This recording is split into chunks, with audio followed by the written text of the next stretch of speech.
learning the basics is extremely important with ninjutsu. Taijutsu, which every ninja must follow, begins with the individual learning to move like the wind. By becoming one with nature, the student of ninjutsu learns to not only attack but defend oneself.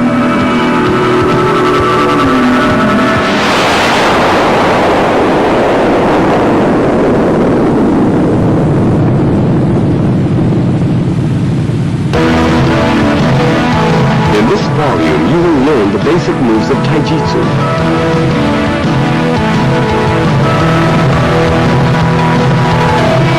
As you can see, the body moves in a smooth, wind-like fashion. True Taijutsu is not an aggressive Taijutsu. It never blocks the opponent's blow, but diverts the blow away from the body. Notice how the opponent's hand is gripped. Try to concentrate or channel as much energy into the grip as possible. As you can see, the entire sequence moves along smoothly. Pay careful attention as we repeat the sequence.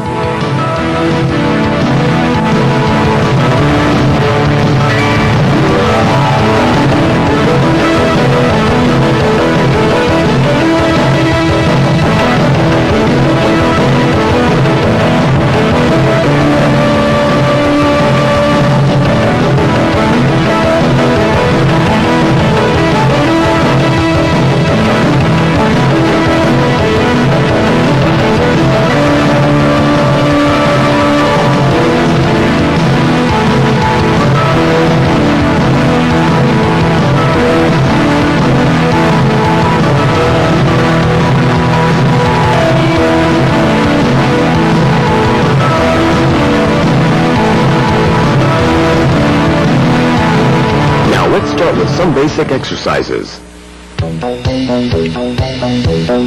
With every martial art, the most important limbs are the legs.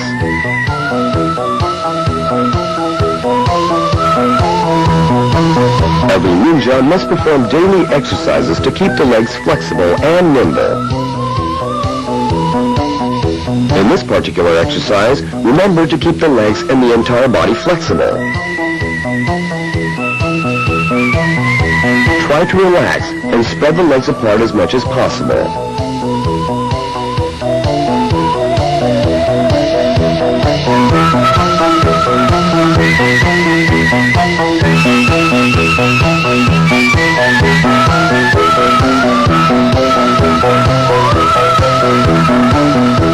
Remember to keep the upper torso straight so that the head does not touch the ground first.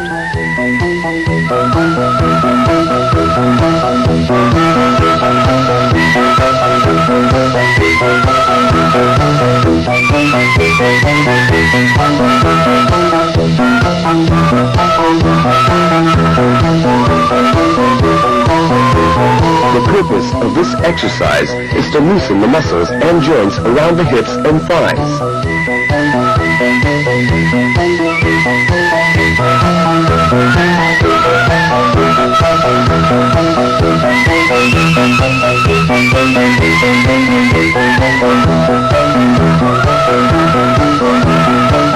In this exercise, slowly tilt the upper torso backwards. Try to keep the back as straight as possible and stretch the stomach muscles.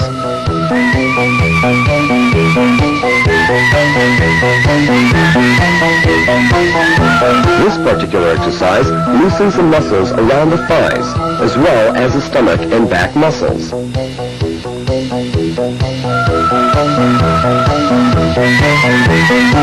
Taijutsu enables an individual to not only defend oneself, but at the same time attack as well.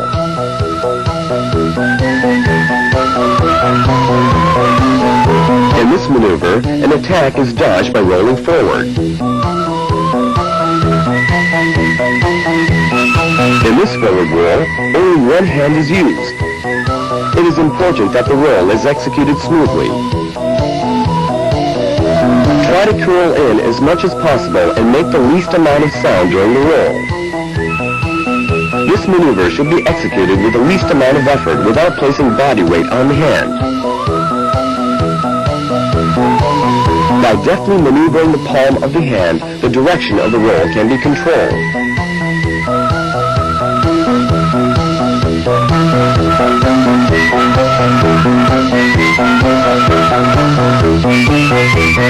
student of Taijutsu should practice rolling not just forward, but in all sorts of directions.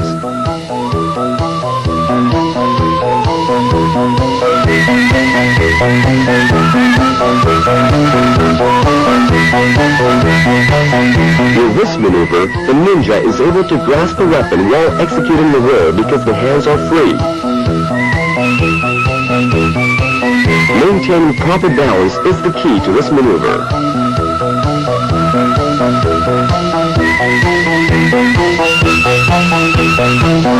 In this next move, the ninja rolls over an obstacle without coming in contact with it. Notice how he does not jump and roll high over his partner. The roll should be executed just barely above the obstacle. Let's take another look.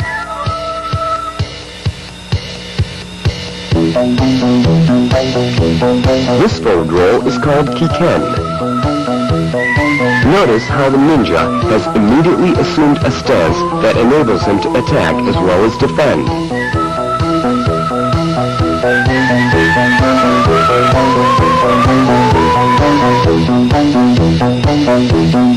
This next move is called kuten.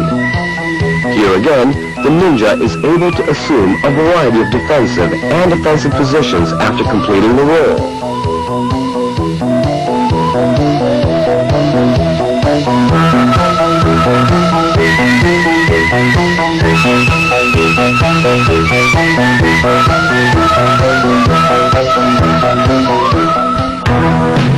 This next move is called Shinken Taihenjutsu. As you can see, this roll is a method for dodging a katana blow. Notice how the ninja rolls away to avoid the blow.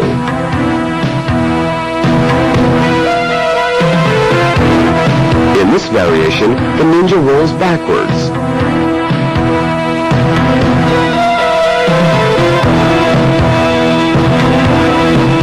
Let's watch this particular move once again.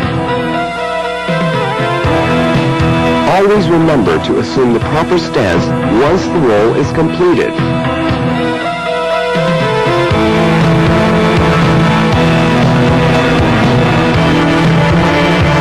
In this way, the ninja can attack with shuriken or blinders.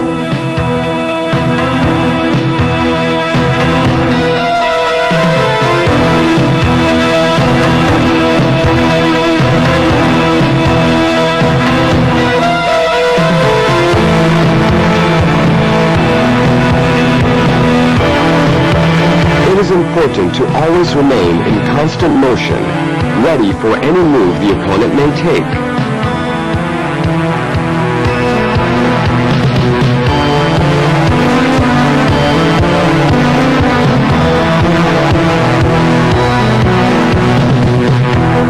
This move is called Shinken Tobi. Notice how the ninja jumps just barely over the swing of the katana. The height of the jump should correspond with the angle of the swing. This move is called Happo Hicho Tobi. Here again, the ninja does not jump more than necessary. Notice how the ninja makes only the necessary moves at a calculated distance from the opponent. The ninja assumes a defensive position according to the mode of attack. In this maneuver, the katana blow is dodged as in Shinken Taihenjutsu. However, when the opponent raises a katana for a second attack, the ninja steps in and strikes the opponent's torso with his hand.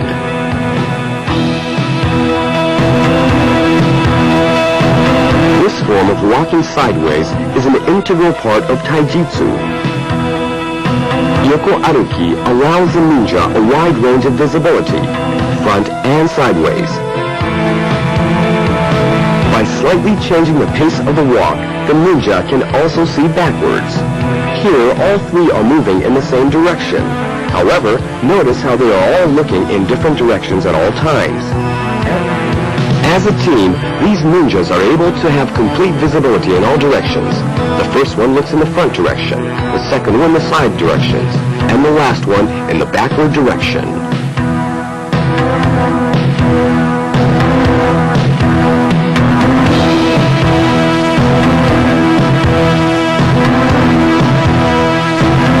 This maneuver is called Saguri Aruki. used to move along the dark or where there are hidden traps or obstacles. Notice how the fingertips are feeling the path. At the same time, the feet are also used to feel the way.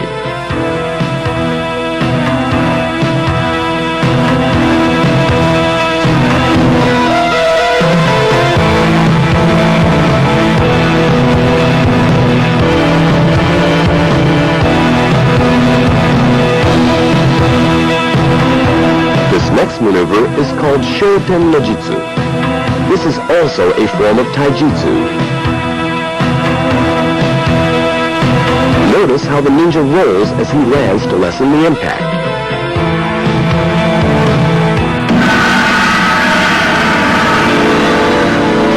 Now let's take a look at some offensive and defensive stances.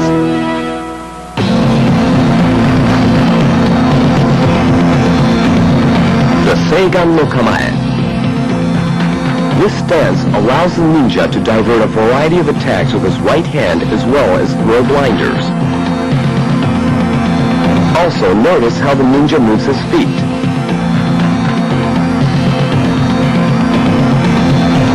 This stance allows the ninja to quickly assume the next necessary move according to the actions of the opponent.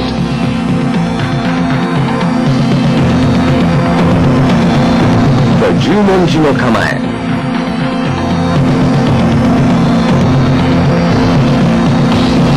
Notice how the hands are used to parry and deliver blows. The entire body is used to inflict a blow upon the opponent.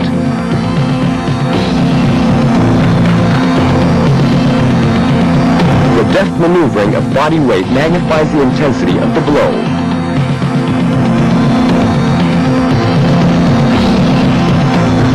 The Hicho no Kamae. Here, the left hand is moved through a series of motions to parry and dodge the opponent's kick, which is then followed by a counter-strike. Parry, dodge, and strike. This is one of the Sanshin or three-stage stances.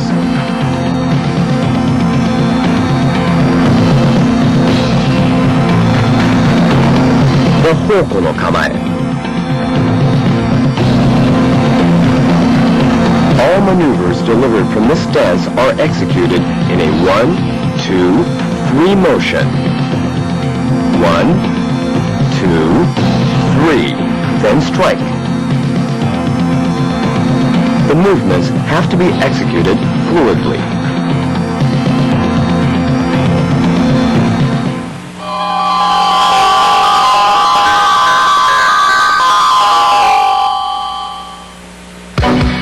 Let us cover the 8 basic receiving stances. In Omote Gyakutori, the attacking hand is grasped from the outside and twisted outward. The hand is then flipped to the side, throwing the opponent and forcing the arm joints. The hand should be raised as high as possible, making it easier to throw the opponent.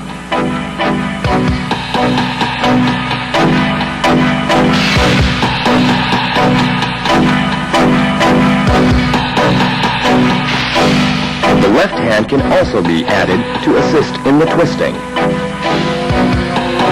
Now watch the maneuver closely.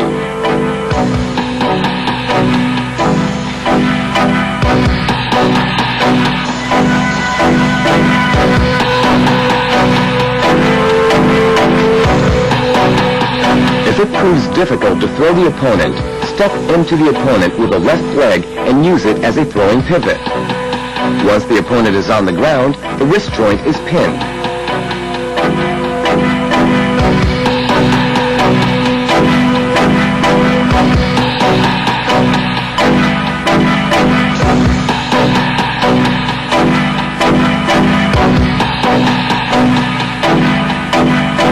Now let's watch the entire sequence once again.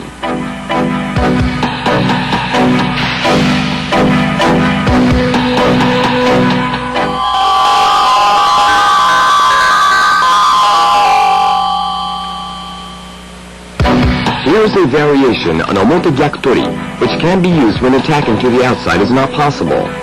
The wrist is twisted to the inside while the elbow is forced. The opponent's foot can also be pinned by stepping on it with the right foot. preventing the opponent from escaping. Attacking to the outside is not succeeding here. Therefore, step back into the opponent and pin his legs. Without trying to throw him, force his arm down while twisting his wrist. This type of hold is very effective since extreme force is applied to the joints. Now let's try it once again. Since attacking to the outside doesn't work, twist the wrist and force the elbow. The opponent should not be thrown forward, but pinned in position so that he cannot escape. The opponent will fall to the ground.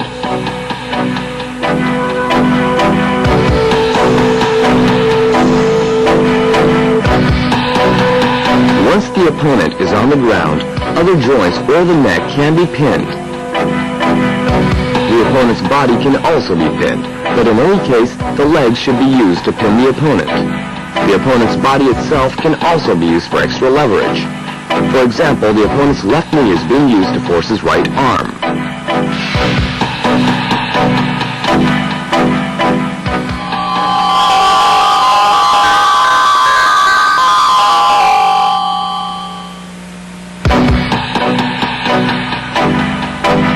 Here is another variation on omote gyakutori.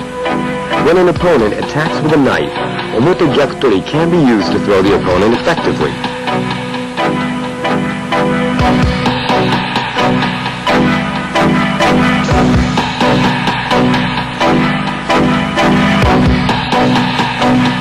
Once the opponent is on the ground, the knife can be taken away, and the wrist can be pinned as well. Grasp the knife from the side that isn't sharp, and pull it free from the opponent's hand, while applying pressure on the wrist.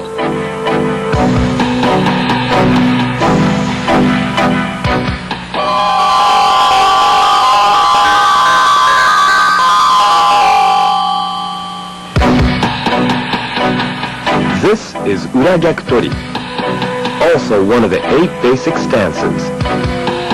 The attacking hand is twisted to the inside, forced inward and upward.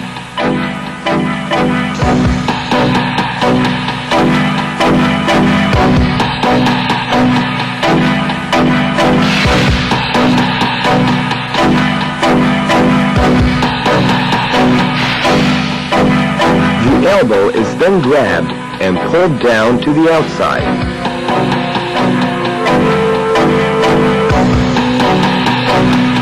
Throwing the opponent.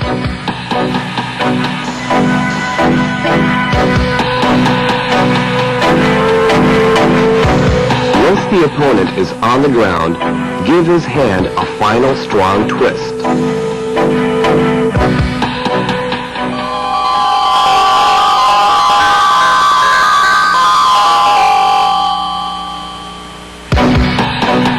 This is a variation of ura gyakutori. In this case, the opponent is armed with a weapon called shiko.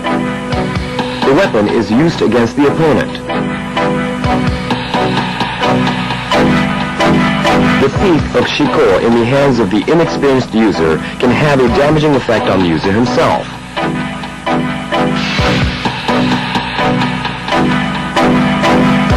For the ninja, fighting without a weapon can prove more effective than fighting with one at times.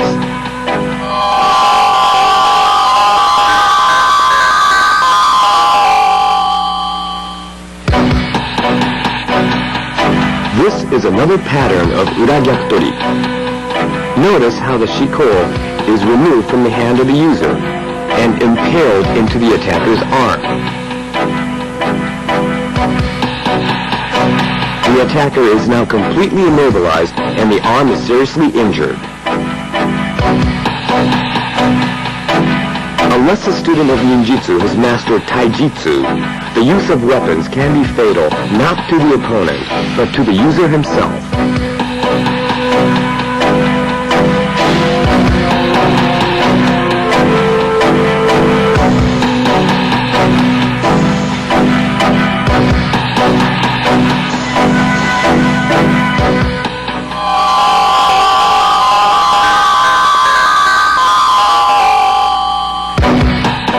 This is called musodori.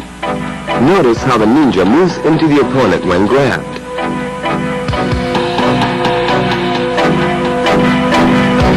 The body rather than the hands blocks the opponent's arm. The key point of this maneuver is to step in when the opponent backs away.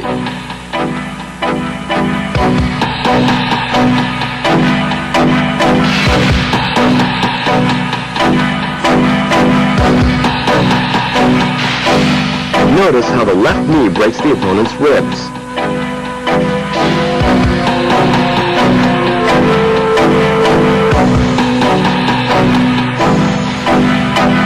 It is important that the student of ninjutsu understands that taijutsu is most effective when used successively and in variation.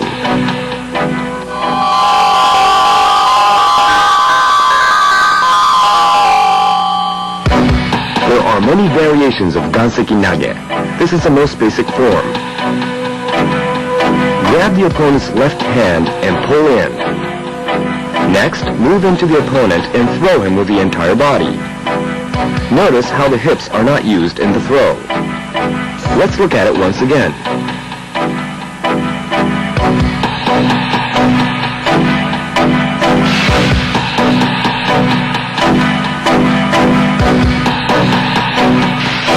Notice how the ninja's feet restrict the opponent's movement. Now that the opponent cannot escape, he can be easily thrown by sweeping his left leg. The opponent's head can also be crushed with a fall.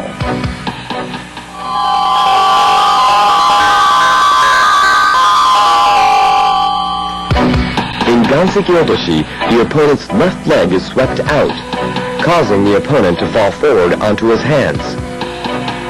Notice how his left arm is twisted and pulled back. It is firmly gripped while it is slightly propped. Then the back of his right hand is struck with a solid blow. This maneuver is particularly effective for rendering the hand useless.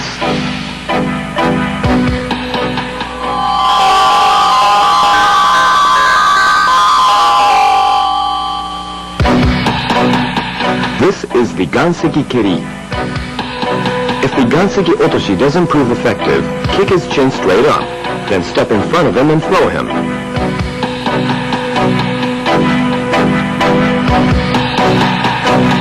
Let's take a look once again.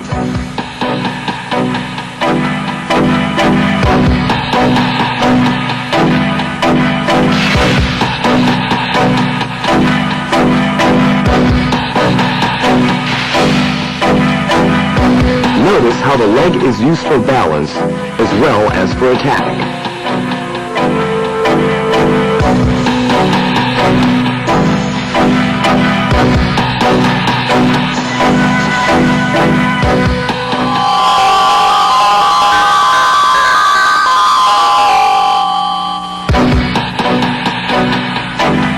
Now let's see how the ganseki nage can be used against an assailant with a sword.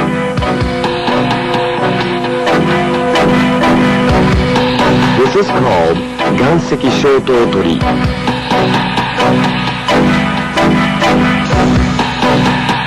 First, grab the assailant's arm with a sword.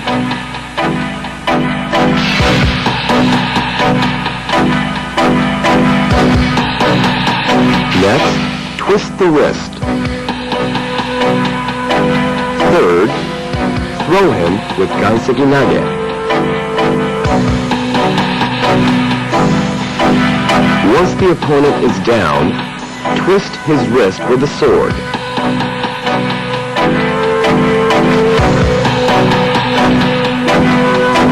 Then get to his neck and drive the blade into the opponent's throat.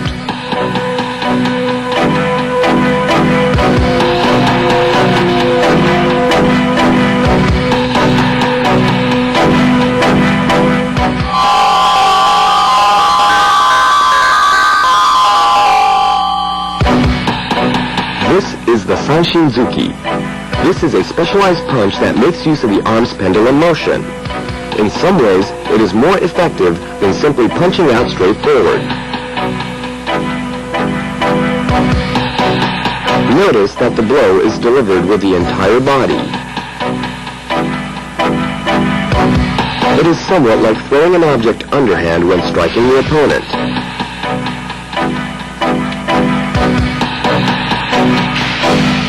The superior feature of Sashinzuki is that it has a number of permutations that can be applied when the opponent is striking out with a punch. By trapping the opponent's left hand between the neck and the collarbone, the vulnerable areas, such as the face, the back of the head, his neck, and chin can all be hit.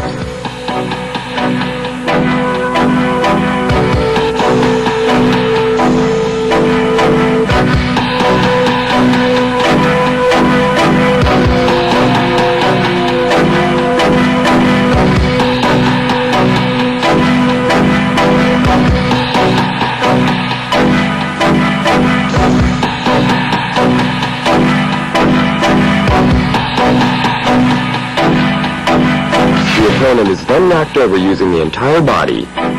This is just one form of sanshin.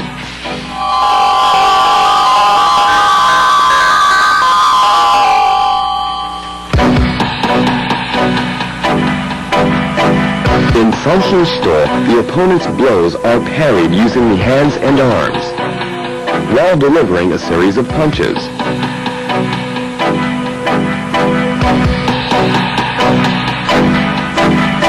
Note how quickly releasing clasped hands makes a full-body blow even more powerful and effective.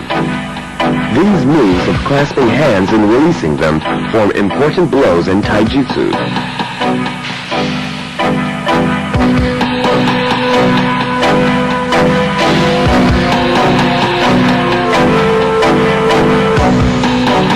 Now let's look at a few examples of sanshin shito.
Uchi utilizes both hands to deliver powerful blows.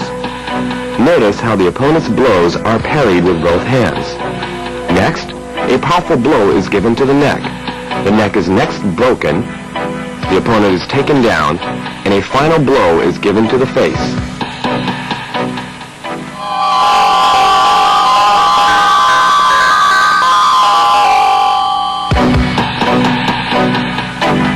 This is called urashito uchi. Urashito is different from shito in the sense that it has a long take-back, similar to that of a tennis backhand. Although this form is unconventional, it is nonetheless very effective.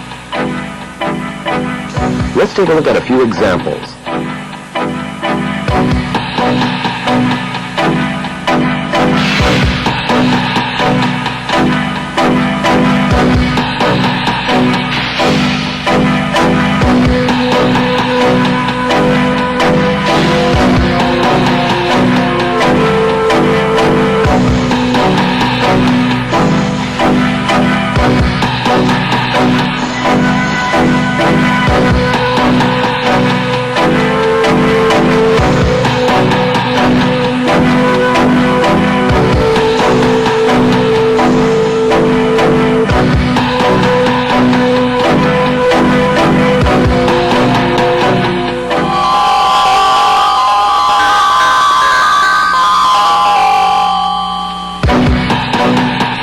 This is the first variation of urashito uchi.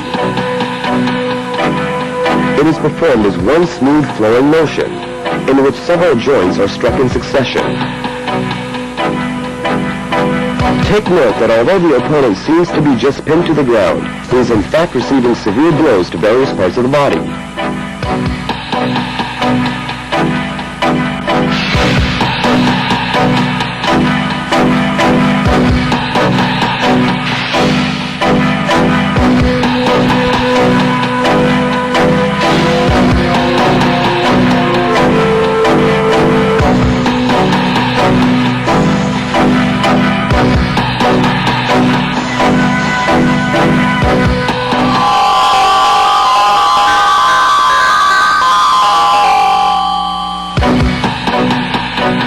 This is called Sanshin Shitotsuki. Here, the thumb is used as a lethal weapon.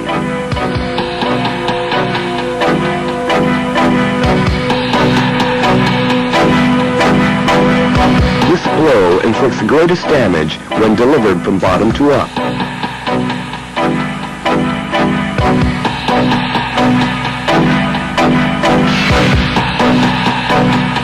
Now let's take a look at a few examples of Sanshin Shitotsuki.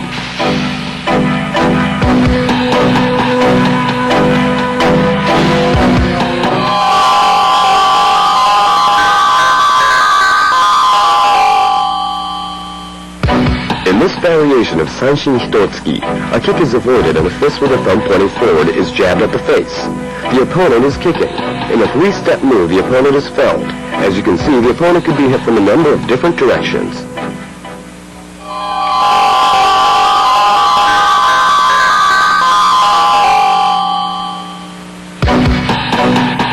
This maneuver is the Sanshin Hoko no Keri. This move uses the right hand to distract and pull in the opponent. The opponent is momentarily distracted, kicked and felled. Parry the attack, distract the opponent with right hand motions, and kick.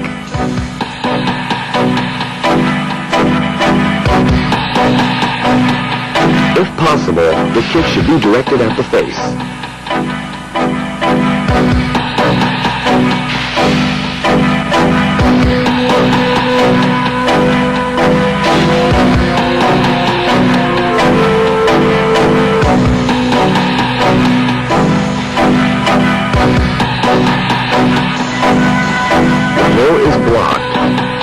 The opponent is distracted with right-hand motions and kicked in the face. His arm is hooked and twisted, and the opponent is toppled slowly. As he falls, his right arm is broken with a knee. The important thing to remember is that this is performed in one continuous motion.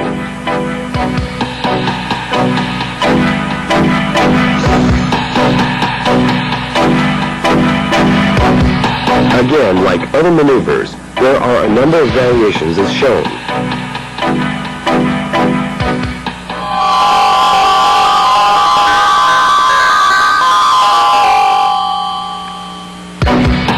Here is a variation of Hoko no Keri. The opponent's blow is parried, and a kick is delivered to the face. The key point of this variation is that the finishing blow is delivered when the opponent is down on the ground. Now let's watch closely.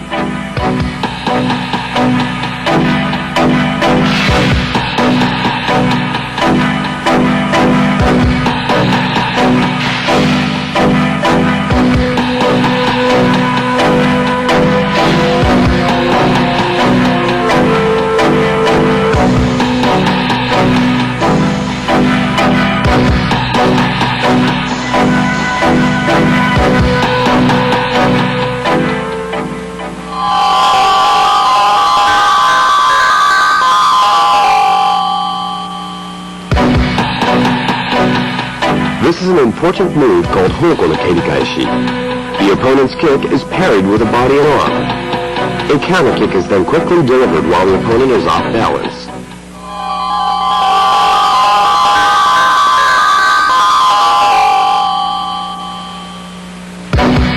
This is a variation of Hoko no Kerikaishi. As you can see, the ninja deftly dodges the opponent's kick and spins the opponent off balance with the entire body without the use of hands.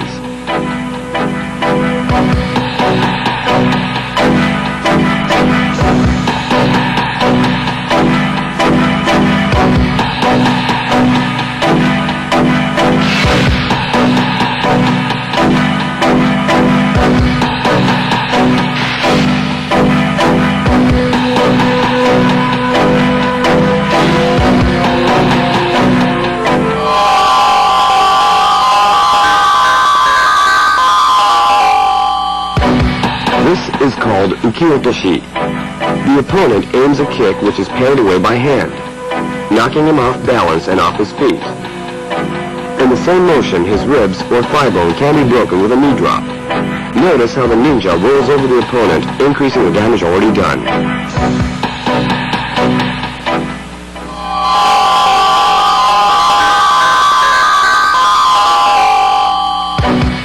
This maneuver is called shika-ashi.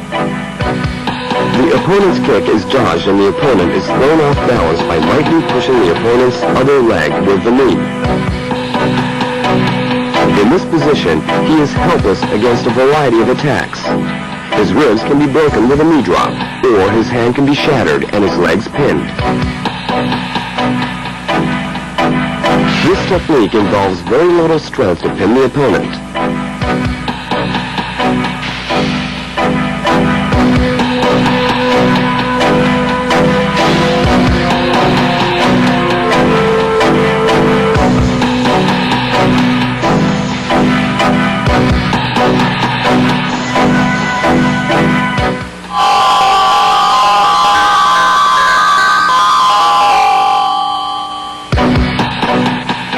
Next, let's take a look at ebitori.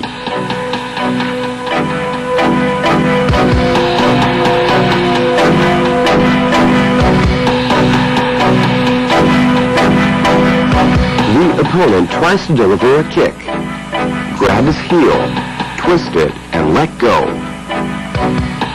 As the opponent falls to the ground, bring the entire body weight upon his knee and apply pressure to immobilize the opponent. Next, lean forward, bend, and step onto the opponent's left arm while firmly locking the opponent's knee with the other leg. Now both hands are free to deliver a blow to the opponent's head or neck.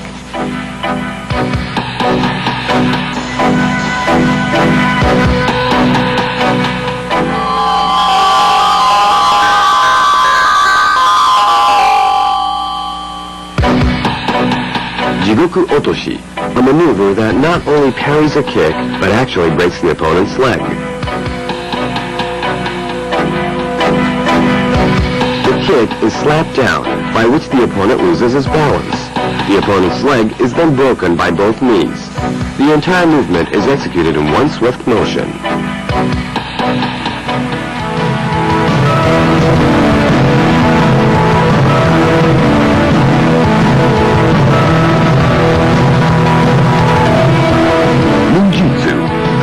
The world, nature, and universe. The essence of ninjutsu exists in the mind. It is the ninja that unleashes the hidden power of the ancient masters. The power is there. It is the mind and body that provide the key.